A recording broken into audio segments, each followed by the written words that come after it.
मेरे प्यारे देशवासियों, नमस्कार। हम देख रहे हैं कि किस प्रकार से देश पूरी ताकत के साथ कोविड-19 के खिलाफ लड़ रहा है। पिछले 100 वर्षों में यह सबसे बड़ी महामारी है और इसी पैंडेमिक के बीच भारत ने अनेक प्राकृतिक आपदाओं का भी डटकर मुकाबला किया है। इस दौरान साइक्लोन अम्फान आया, साइक्लोन निसर्ग आया, अनेक राज्यों में बाढ़ आई, छोटे बड़े अनेक भूकंप आए, भूस्खलन हुए।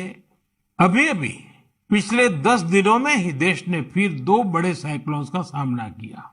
पश्चिमी तट पर साइक्लोन ताउते और पूर्वी कोस्ट पर साइक्लोन यास।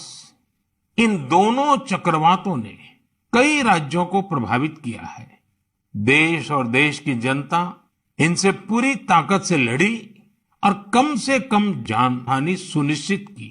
हम अब ये अनुभव करते हैं कि पहले के वर्षों की तुलना में ज्यादा से ज्यादा लोगों की जान बचा पा रहे हैं।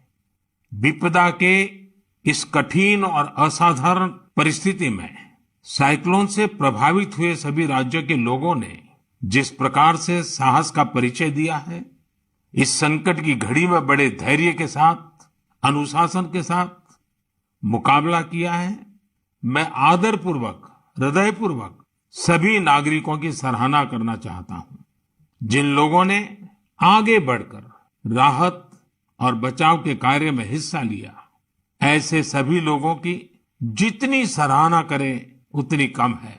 मैं उन सबको सैल्यूट करता हूं। केंद्र, राज्य सरकारें और स्थानीय प्रशासन सभी एक साथ मिलकर इस आपदा का सामना करने में जुटे हुए हैं। मैं उन सभी लोगों के प्रति अपनी संवेदना व्यक्त करता हूं जिन्होंने अपने करीबियों को खोया है। हम सभी इस मुश्किल घड़ी में उन लोगों के साथ मजबूती से खड़े हैं जिन्होंने इस आपदा का नुकसान झेला है। मेरे प्यारे देशवासियों, चुनौती कितनी ही बड़ी हो, भारत का विजय का संकल्प भी हमेशा उतना ही बड़ा रहा है। देश की सामूहिक शक्ति और हमारे सेवा भाव ने देश को हर तूफान से बाहर निकाला है। हाल के दिनों में हमने देखा है कि कैसे हमारे डॉक्टर्स, नर्सेस और फ्रंटलाइन वॉरियर्स, उन्होंने खुद की चिंता छोड़कर दिन रात काम किया और आज भी कर रहे हैं। इस सब के बीच कई लोग ऐसे भी हैं जिनकी कोरोना की सेकेंड वेव से लड़ने में बहुत बड़ी भूमिका रही है। मुझसे मन की बात के कई श्रोताओं ने नमो ऐप पर और पत्र के द्वारा इन वॉरियर्स के बारे में चर्चा करने का आग्रह किया है। साथियों, जब सेकेंड वेव आई, अचानक से ऑक्सीजन की मांग कई गुना बढ़ गई, तो बहुत बड़ा चैलेंज था। मेडिकल ऑक्सीजन का देश के दूर सुदूर हिस्सों तक पहुंचाना अपने आप में बड़ी चुनौती थी।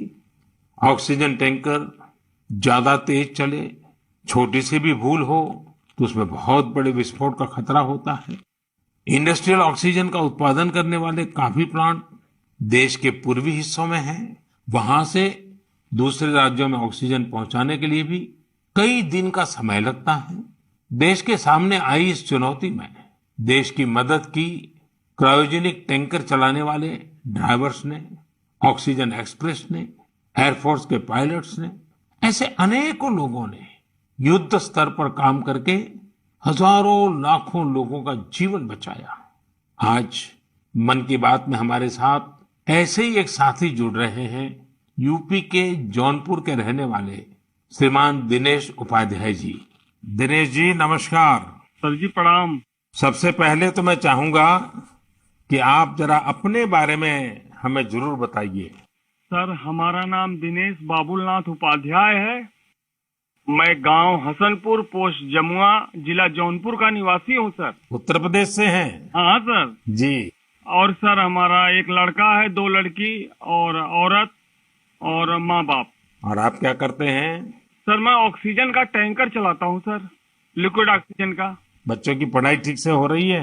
हाँ सर, बच्चों की पढ़ाई हो रही है, लड़कियां भी पढ़ रही हैं दोनों, और मेरा लड़का भी पढ़ रहा है ये सर। ऑनलाइन पढ़ाई भी ठीक से चलती है उनकी? हाँ सर, अच्छे ढंग से कर रहे हैं। अभी बच्चियां हमारी पढ़ रही हैं, ऑनलाइन में ही पढ़ रही हैं सर। सर 15 से 17 साल हो गया सर, मैं ऑक्सीजन का टैंकर चलाता हूँ सर। अच्छा, आप ये 15-17 साल से सिर्फ ऑक्सीजन लेके जाते हैं, तो सिर्फ ट्रक ड्राइवर नहीं है आप, एक प्रकार से लाखों का जीवन बचाने में लगे हैं। सर हमारा काम ही ऐसा है सर, ऑक्सीजन टैंकर का, कि हमारी जो कंपनी है आइनॉक्स कंपनी, वो भी हमारा लोग का बहुत ख्याल करती है। और हम लोग कहीं भी जाके ऑक्सीजन खाली करते हैं तो हमें बहुत खुशी मिलती है सर। लेकिन अभी कोरोना के समय में आपकी जिम्मेदारी बहुत बढ़ गई है। हाँ सर, बहुत बढ़ गई है। जब आप अपने ट्रक की ड्राइविंग सीट पर होते हैं तो आपके मन में क्या भाव होता है? पहले की तुलना में क्या अलग अनुभव? काफी दबाव भी रहता होगा, मानसिक तनाव रहता होगा, परिवार की चिंता, कोरोना का माहौल, लोगों की तरफ से दबाव, मांगे, क्या कुछ होता होगा? सर हमें कोई चिंता नहीं होता, हमें खाली यही होता है कि मैं अपना जो कर्तव्य कर रहा हूँ सर जी, वो हम टाइम पे लेके, अगर हमारे ऑक्सीजन से किसी को अगर जीवन मिलता है तो ये हमारे लिए बहुत गौरव की बात है। बहुत उत्तम तरीके से आप अपनी भावना व्यक्त कर रहे हो।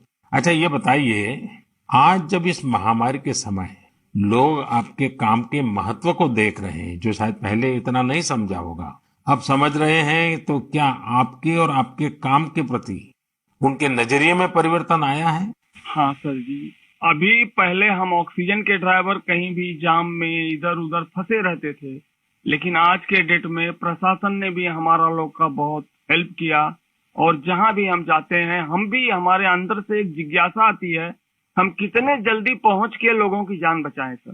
चाहे खाना मिले चाहे न मिले, कुछ भी दिक्कत हो, लेकिन हम हॉस्पिटल पहुंचते हैं जब टैंकर लेके, और देखते हैं कि हॉस्पिटल वाले हम लोग को वी का इशारा करते हैं, उनके फैमिली लोग जिसके घर वाले एडमिट होते हैं। अच्छा, विक्ट्री का भी बताते हैं? हाँ सर, वी बताते हैं, कोई अंगूठा दिखाता है। हमको बहुत तसल्ली आती है हमारे जीवन में कि हमने कोई अच्छा काम जरूर किया है, जो मुझे ऐसा सेवा करने का अवसर मिला है सर। सारी थकान उतर जाती होगी। हाँ सर, हाँ सर। तो घर आकर के बच्चों से बातें बताते हो आप सब? नहीं सर, बच्चे तो हमारे गांव में रहते हैं, हम तो यहाँ आइनॉक्स एयर प्रोडक्ट में मैं ड्राइवरी करता हूँ। 8-9 महीने के बाद तब घर जाता हूँ। तो कभी फोन पे बच्चों से बात करते होंगे तो? हाँ सर, बराबर होता है। तो उनके मन में रहता होगा, पिताजी जरा संभालिए ऐसे समय। सर जी, वो लोग बोलते हैं पापा काम करो लेकिन अपने सेफ्टी से करो, और हम लोग सर सेफ्टी से काम करते हैं। हमारा मानगांव प्लांट भी है और आइनॉक्स बहुत हमारा लोग का हेल्प करता है। चलिए दिनेश जी, मुझे बहुत अच्छा लगा आपकी बातें सुन करके, और देश को भी लगेगा कि इस कोरोना की लड़ाई में कैसे कैसे किस प्रकार से लोग काम कर रहे हैं।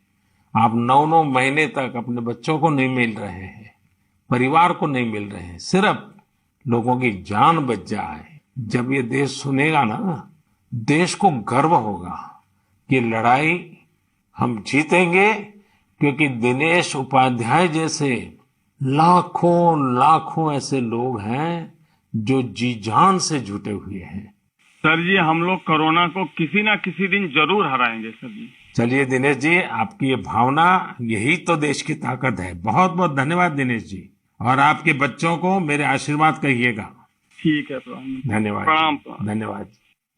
साथियों, जैसा कि दिनेश जी बता रहे थे, वाकई जब एक टैंकर ड्राइवर ऑक्सीजन लेकर अस्पताल पहुंचते हैं तो ईश्वर के भेजे गए दूत ही लगते हैं। हम समझ सकते हैं कि ये काम कितनी जिम्मेदारी का होता है और इसमें कितना मानसिक दबाव भी होता है। साथियों, चुनौती के इसी समय में ऑक्सीजन के ट्रांसपोर्टेशन को आसान करने के लिए भारतीय रेल भी आगे आई है। ऑक्सीजन एक्सप्रेस, ऑक्सीजन रेल ने सड़क पर चलने वाले ऑक्सीजन टैंकर से कहीं ज्यादा तेजी से, कहीं ज्यादा मात्रा में ऑक्सीजन देश के कोने कोने में पहुंचाई।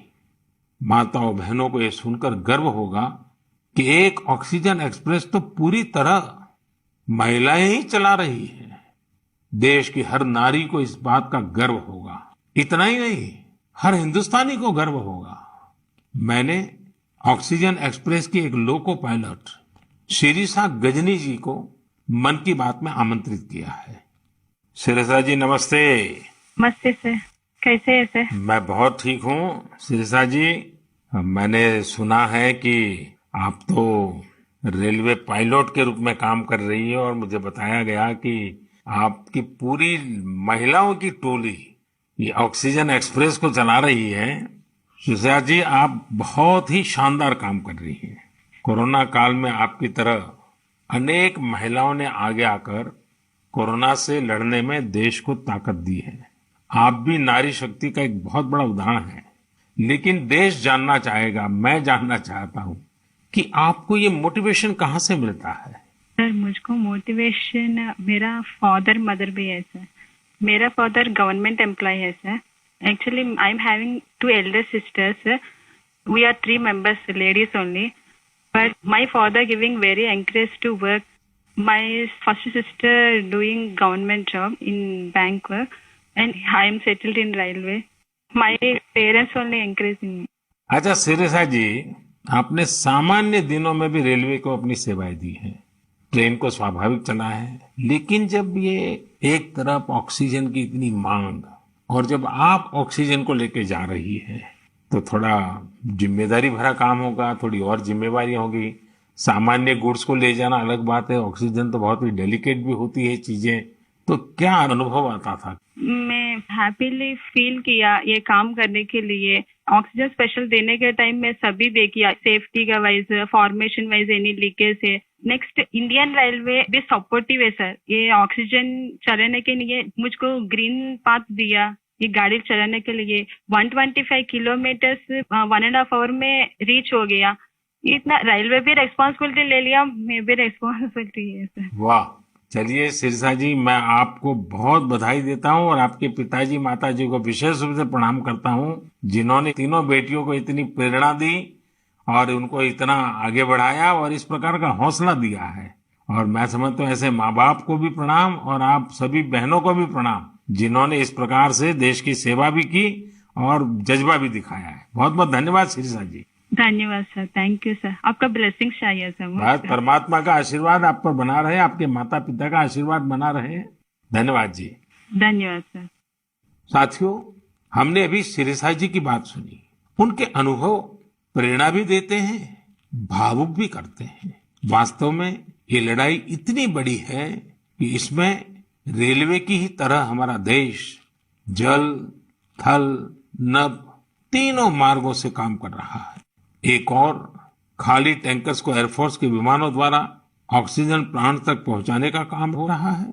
दूसरी ओर नए ऑक्सीजन प्लांट बनाने का काम भी पूरा किया जा रहा है। साथ ही विदेशों से ऑक्सीजन, ऑक्सीजन कंसंट्रेटर्स और क्रायोजेनिक टैंकर्स भी देश में लाए जा रहे हैं। इसलिए इसमें नेवी भी लगी, एयरफोर्स भी लगी, आर्मी भी लगी और डीआरडीओ जैसी हमारी संस्थाएं भी जुटी हैं। हमारे कितने ही वैज्ञानिक, इंडस्ट्री के एक्सपर्ट्स और टेक्नीशियन भी युद्ध स्तर पर काम कर रहे हैं। इन सब के काम को जानने की, समझने की जिज्ञासा सभी देशवासियों के मन में है। इसलिए हमारे साथ हमारी एयरफोर्स के ग्रुप कैप्टन पटनायक जी जुड़ रहे हैं। पटनायक जी, जय हिंद। सर जय हिंद। सर, मैं ग्रुप कैप्टन ए.के. पटनायक हूँ, वायुसेना स्टेशन हिंडन से बात कर रहा हूँ।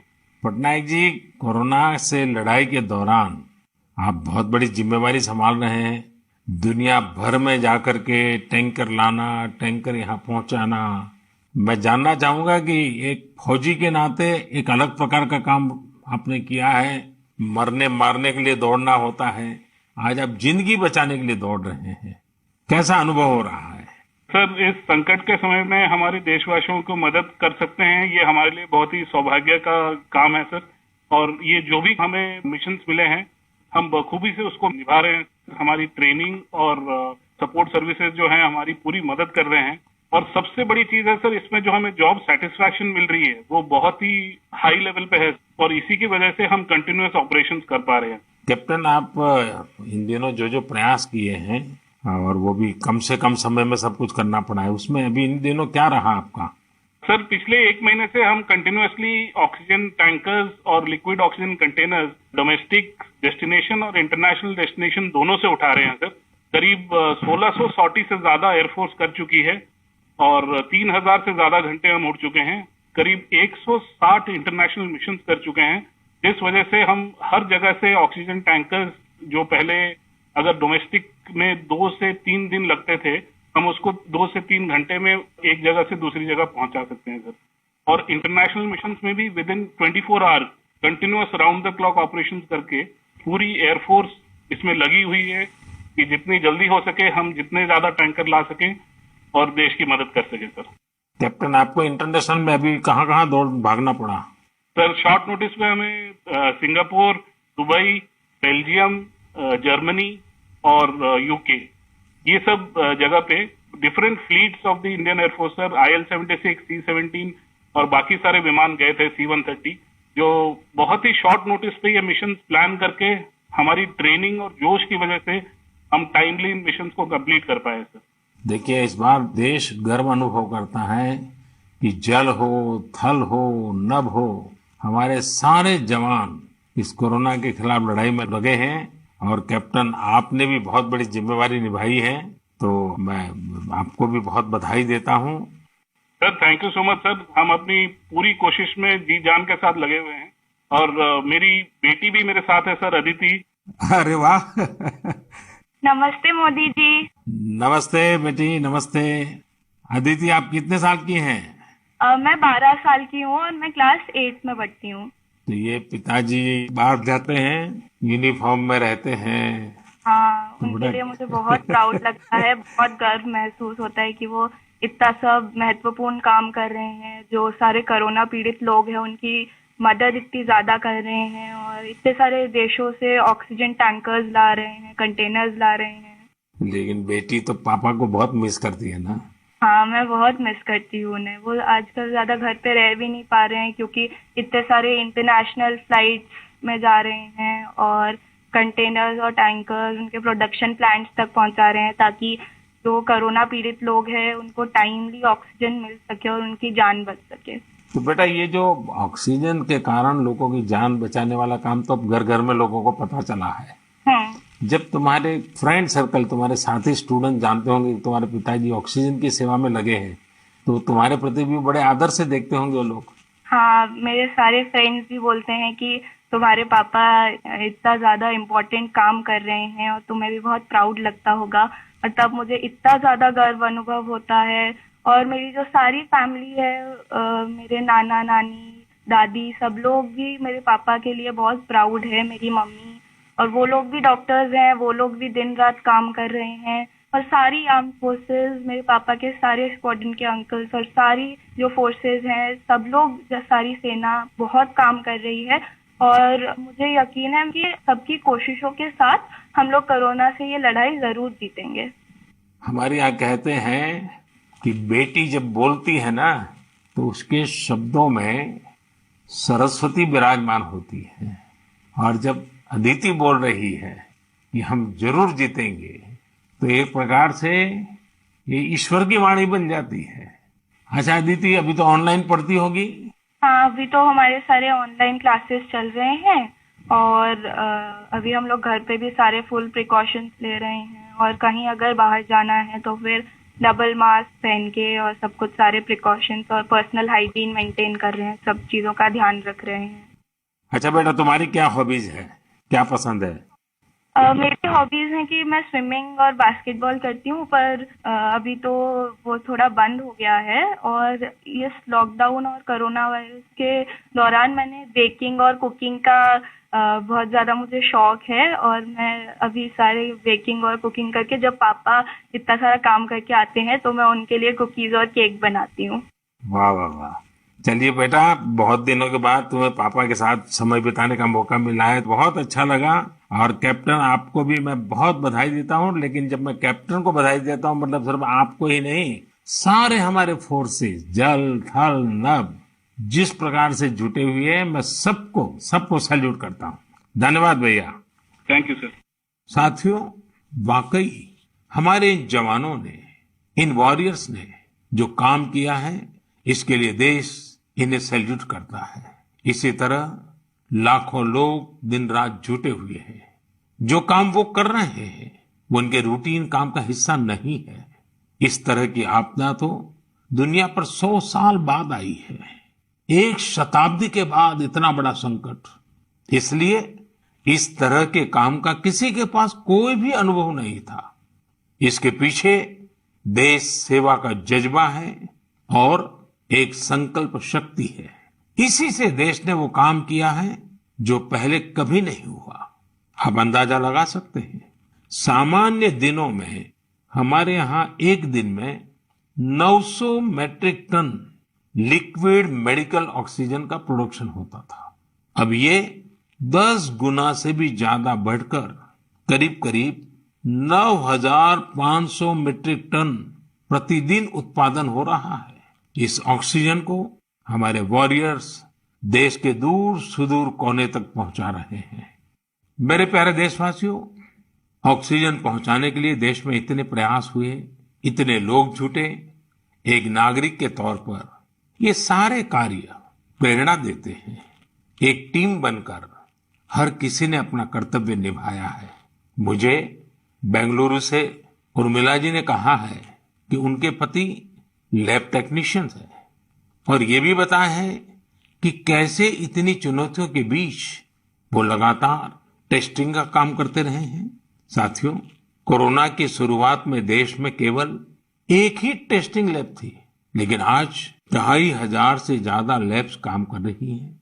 शुरू में कुछ 100 टेस्ट एक दिन में हो पाते थे, अब 20 लाख से ज्यादा टेस्ट एक दिन में होने लगे हैं। अब तक देश में 33 करोड़ से ज्यादा सैंपल की जांच की जा चुकी है। ये इतना बड़ा काम इन साथियों की वजह से ही संभव हो रहा है। कितने ही फ्रंटलाइन वर्कर्स सैंपल कलेक्शन के काम में लगे हुए हैं। संक्रमित मरीजों के बीच जाना, उनका सैंपल लेना, ये कितनी सेवा का काम है। अपने बचाव के लिए इन साथियों को इतनी गर्मी में भी लगातार पीपीई किट पहन के ही रहना पड़ता है। इसके बाद ये सैंपल लैब में पहुंचता है। इसलिए जब मैं आप सबके सुझाव और सवाल पढ़ रहा था तो मैंने तय किया कि हमारे इन साथियों की भी चर्चा जरूर होनी चाहिए। इनके अनुभवों से हमें भी बहुत कुछ जानने को मिलेगा। तो आइए दिल्ली में एक लैब टेक्नीशियन के तौर पर काम करने वाले हमारे साथी प्रकाश कांडपाल जी से बात करते हैं। प्रकाश जी नमस्कार। नमस्कार आदरणीय प्रधानमंत्री जी। प्रकाश जी, सबसे पहले तो आप मन की बात के हमारे सभी श्रोताओं को अपने बारे में बताइए। आप कितने समय से ये काम कर रहे हैं और कोरोना के समय आपका क्या अनुभव रहा है, क्योंकि देश के लोगों को इस प्रकार से न टीवी पर दिखते हैं न अखबार में दिखते हैं, फिर भी एक ऋषि की तरह लैब में रह करके काम कर रहे हैं। तो मैं चाहूंगा कि आप जब बताएंगे तो देशवासियों को भी जानकारी मिलेगी कि देश में काम कैसे हो रहा है। सर, मैं दिल्ली सरकार के स्वास्थ्य संस्थान institute of liver and biliary sciences नाम के हॉस्पिटल में पिछले 10 वर्षों से लैब टेक्नीशियन के रूप में कार्यरत हूँ। मेरा स्वास्थ्य क्षेत्र का अनुभव 22 वर्षों का है। आईएलबीएस से पहले भी मैं दिल्ली के Apollo hospital, Rajiv Gandhi cancer hospital, rotary blood bank जैसे प्रतिष्ठित संस्थान में काम कर चुका हूँ।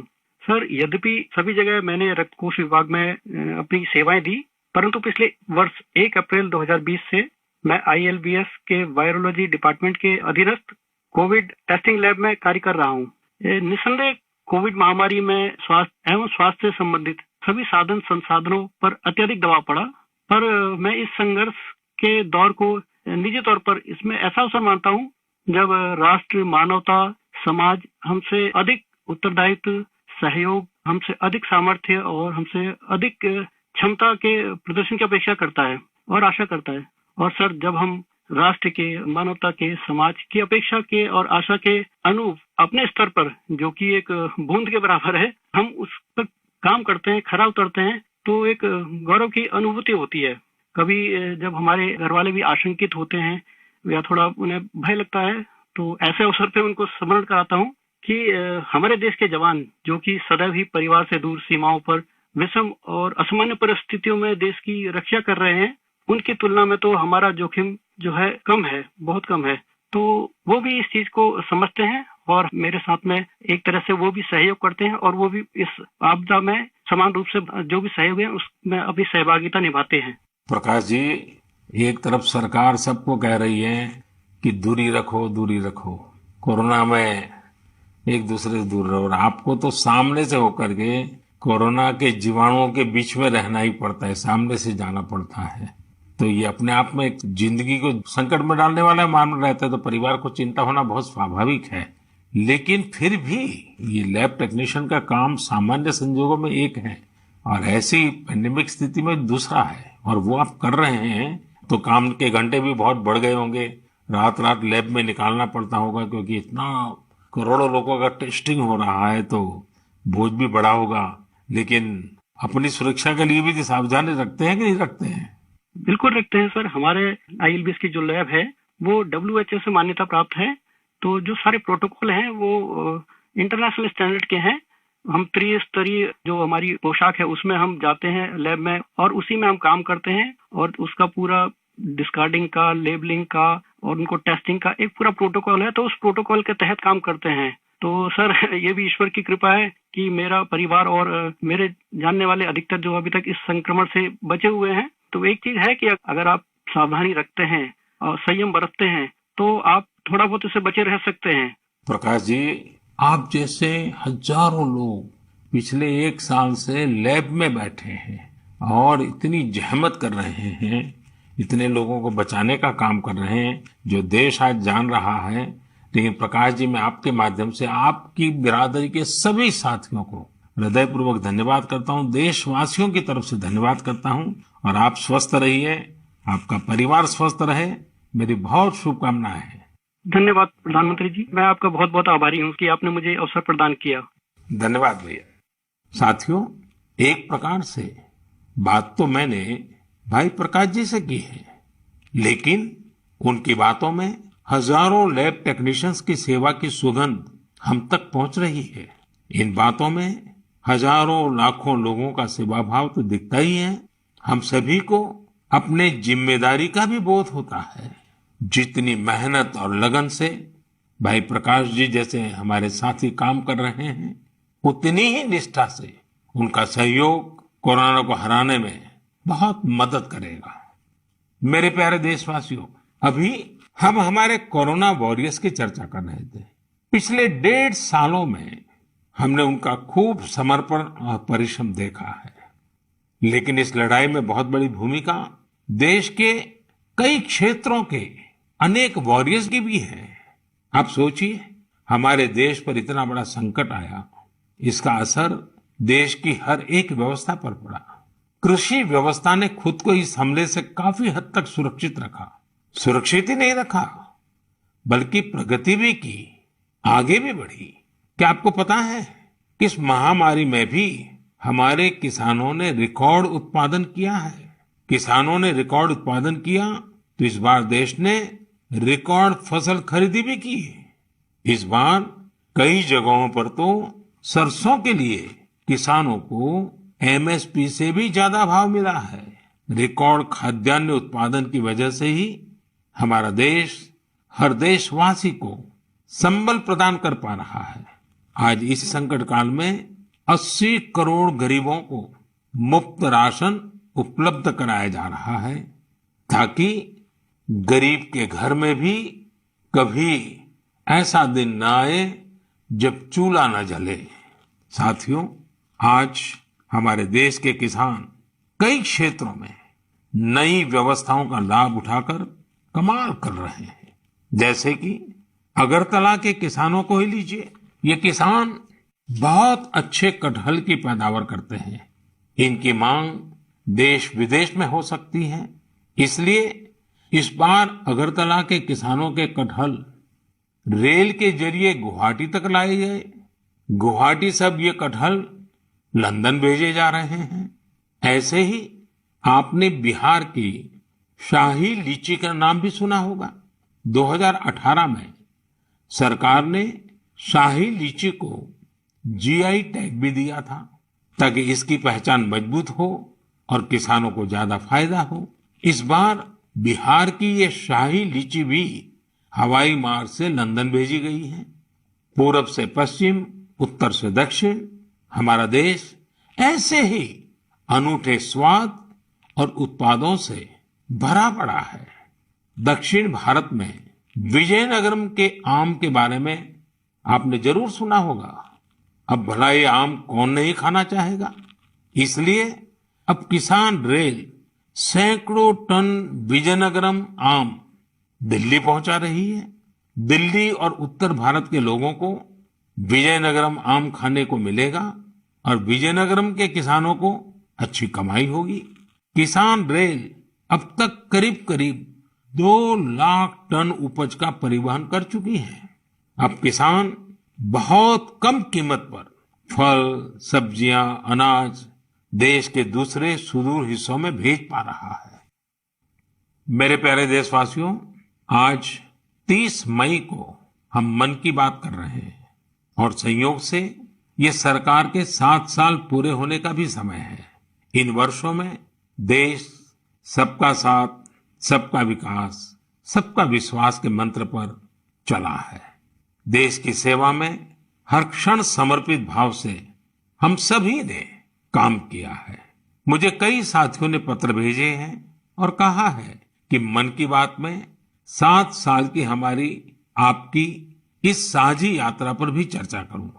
साथियों, इन 7 वर्षों में जो कुछ भी उपलब्धि रही है वो देश की रही है, देशवासियों की रही है। कितने ही राष्ट्रीय गौरव के क्षण हमने इन वर्षों में साथ मिलकर अनुभव किए हैं। जब हम ये देखते हैं कि अब भारत दूसरे देशों की सोच और उनके दबाव में नहीं, अपने संकल्प से चलता है, तो हम सबको गर्व होता है। जब हम देखते हैं कि अब भारत अपने खिलाफ साजिश करने वालों को मुंहतोड़ जवाब देता है, तो हमारा आत्मविश्वास और बढ़ता है। जब भारत राष्ट्रीय सुरक्षा के मुद्दों पर समझौता नहीं करता, जब हमारी सेनाओं की ताकत बढ़ती है, तो हमें लगता है कि हाँ, हम सही रास्ते पर हैं। साथियों, मुझे कितने ही देशवासियों के संदेश, उनके पत्र देश के कोने कोने से मिलते हैं। कितने ही लोग देश को धन्यवाद देते हैं कि 70 साल बाद उनके गांव में पहली बार बिजली पहुंची है। उनके बेटे बेटियां उजाले में, पंखे में बैठ करके पढ़ रहे हैं। कितने ही लोग कहते हैं कि हमारा भी गांव अब पक्की सड़क से शहर से जुड़ गया है। मुझे याद है, एक आदिवासी इलाके से कुछ साथियों ने मुझे संदेश भेजा था कि सड़क बनने के बाद पहली बार उन्हें ऐसा लगा कि वो भी बाकी दुनिया से जुड़ गए हैं। ऐसे ही कहीं कोई बैंक खाता खुलने की खुशी साझा करता है, तो कोई अलग अलग योजनाओं की मदद से जब नया रोजगार शुरू करता है, तो उस खुशी में मुझे भी आमंत्रित करता है। प्रधानमंत्री आवास योजना के तहत घर मिलने के बाद गृह प्रवेश के आयोजन में कितने ही निमंत्रण मुझे हमारे देशवासियों की ओर से लगातार मिलते रहते हैं। इन 7 सालों में आप सबकी ऐसी करोड़ों खुशियों में मैं शामिल हुआ हूं। अभी कुछ दिन पहले ही मुझे गांव से एक परिवार ने जल जीवन मिशन के तहत घर में लगे पानी के नल की एक फोटो भेजी। उन्होंने इस फोटो का कैप्शन लिखा था, मेरे गांव की जीवन धारा। ऐसे कितने ही परिवार हैं। आजादी के बाद 7 दशकों में हमारे देश के केवल 3.5 करोड़ ग्रामीण घरों में ही पानी के कनेक्शन थे, लेकिन पिछले 21 महीनों में ही 4.5 करोड़ घरों को साफ पानी के कनेक्शन दिए गए हैं। इनमें से 15 महीने तो कोरोना काल के ही थे। इसी तरह का एक नया विश्वास देश में आयुष्मान योजना से भी आया है। जब कोई गरीब मुफ्त इलाज से स्वस्थ होकर घर आता है, तो उसे लगता है कि उसे नया जीवन मिला है। उसे भरोसा होता है कि देश उसके साथ है। ऐसे कितने ही परिवारों का आशीर्वचन, करोड़ों माताओं का आशीर्वाद लेकर हमारा देश मजबूती के साथ विकास की ओर अग्रसर है। साथियों, इन 7 सालों में भारत ने डिजिटल लेन देन में दुनिया को नई दिशा दिखाने का काम किया है। आज किसी भी जगह जितनी आसानी से आप चुटकियों में डिजिटल पेमेंट कर देते हैं, वो कोरोना के समय में भी बहुत उपयोगी साबित हो रहा है। आज स्वच्छता के प्रति देशवासियों की गंभीरता और सतर्कता बढ़ रही है। हम रिकॉर्ड सैटेलाइट भी प्रक्षेपित कर रहे हैं और रिकॉर्ड सड़कें भी बना रहे हैं। इन 7 वर्षों में ही देश के अनेकों पुराने विवाद भी पूरी शांति और सौहार्द से सुलझाए गए हैं। पूर्वोत्तर से लेकर कश्मीर तक शांति और विकास का एक नया भरोसा जगा है। साथियों, क्या आपने सोचा है ये सब काम जो दशकों में भी नहीं हो सके, इन 7 सालों में कैसे हुए? ये सब इसलिए संभव हुआ क्योंकि इन 7 सालों में हमने सरकार और जनता से ज्यादा एक देश के रूप में काम किया, एक टीम के रूप में काम किया, टीम इंडिया के रूप में काम किया। हर नागरिक ने देश को आगे बढ़ाने में एकाध कदम आगे बढ़ाने का प्रयास किया है। हाँ, जहां सफलताएं होती हैं वहां परीक्षाएं भी होती हैं। इन 7 सालों में हमने साथ मिलकर ही कई कठिन परीक्षाएं भी दी हैं और हर बार हम सभी मजबूत होकर निकले हैं। कोरोना महामारी के रूप में इतनी बड़ी परीक्षा तो लगातार चल रही है। ये तो एक ऐसा संकट है जिसने पूरी दुनिया को परेशान किया है। कितने ही लोगों ने अपनों को खोया है। बड़े बड़े देश भी इसकी तबाही से बच नहीं सके हैं। इस वैश्विक महामारी के बीच भारत सेवा और सहयोग के संकल्प के साथ आगे बढ़ रहा है। हमने पहली वेव में भी पूरे हौसले के साथ लड़ाई लड़ी थी। इस बार भी वायरस के खिलाफ चल रही लड़ाई में भारत विजयी होगा। 2 गज की दूरी, मास्क से जुड़े नियम हो या फिर वैक्सीन, हमें ढिलाई नहीं करनी है। यही हमारी जीत का रास्ता है। अगली बार जब हम मन की बात में मिलेंगे तो देशवासियों के कई और प्रेरणादायक उदाहरणों पर बात करेंगे और नए विषयों पर चर्चा करेंगे। आप अपने सुझाव मुझे ऐसे ही भेजते रहिए। आप सभी स्वस्थ रहिए, देश को इसी तरह आगे बढ़ाते रहिए। बहुत बहुत धन्यवाद।